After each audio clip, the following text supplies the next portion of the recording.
Welcome back here, everyone. The Oscars are just 11 days away, and while the awards show strives to honor the art of acting, the truth is it's also big business with a lot at stake. Careers can change for the better or the worse. This year's youngest actor to be nominated is Keira Knightley, and NightLine's Terry Moran sat down with her.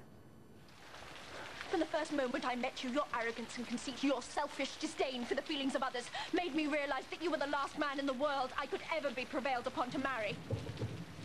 This is a story about beauty and the beast. The beauty is Keira Knightley, of course, the 20-year-old English Rose and Oscar nominee who's become, overnight it seems, Hollywood's latest it girl. The beast is, well, Hollywood itself, or rather the corporate machinery of Hollywood, the studios, agents, moguls, publicists, and the rest, who chew up and spit out it girls like Keira Knightley every year. It's an industry with a carnivorous appetite for young, feminine beauty. I think it's a lonely city. I think I think it's a lonely city. How so?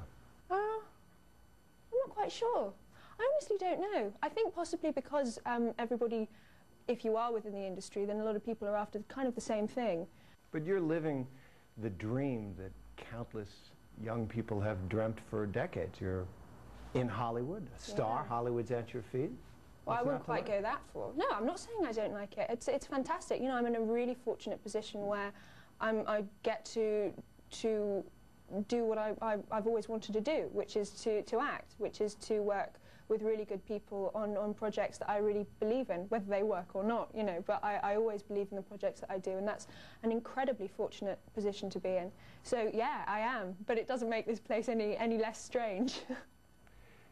Do you feel you're in control? No, I don't think you're ever in control. If you're an actor, if somebody doesn't give you the work, you can't really act. It's an industry that is blown up and blown down in a second, especially as an actress. You know, it's normally really you work more when you're young, so you know that there's a time frame on it. And I think you've got to be really realistic about it.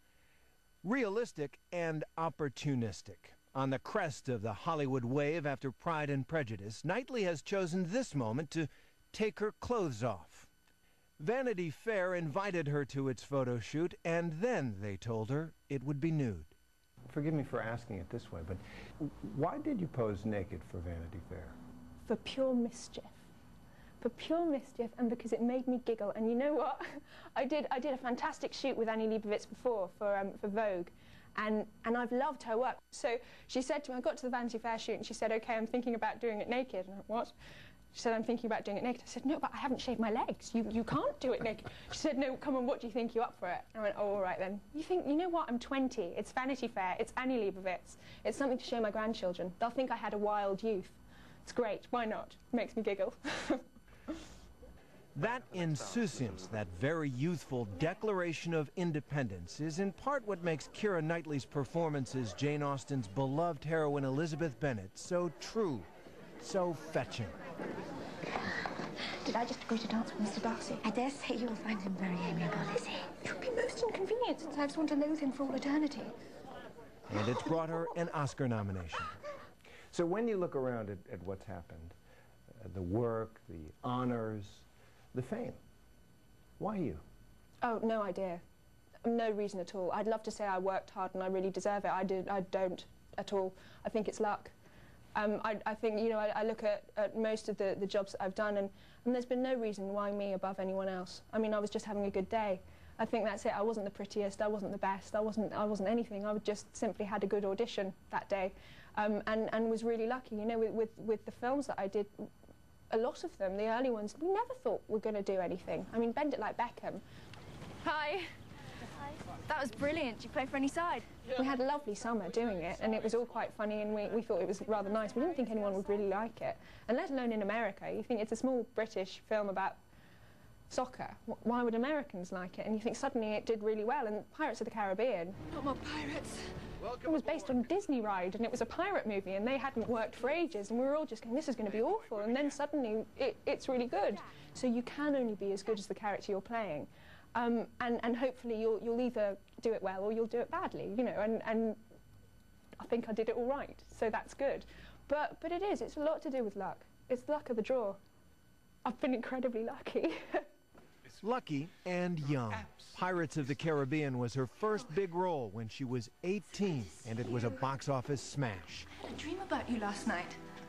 How long will it all last? At the end of our interview, Keira Knightley reflected on Hollywood's cult of youth, especially when it comes to women, and what it might mean for her future.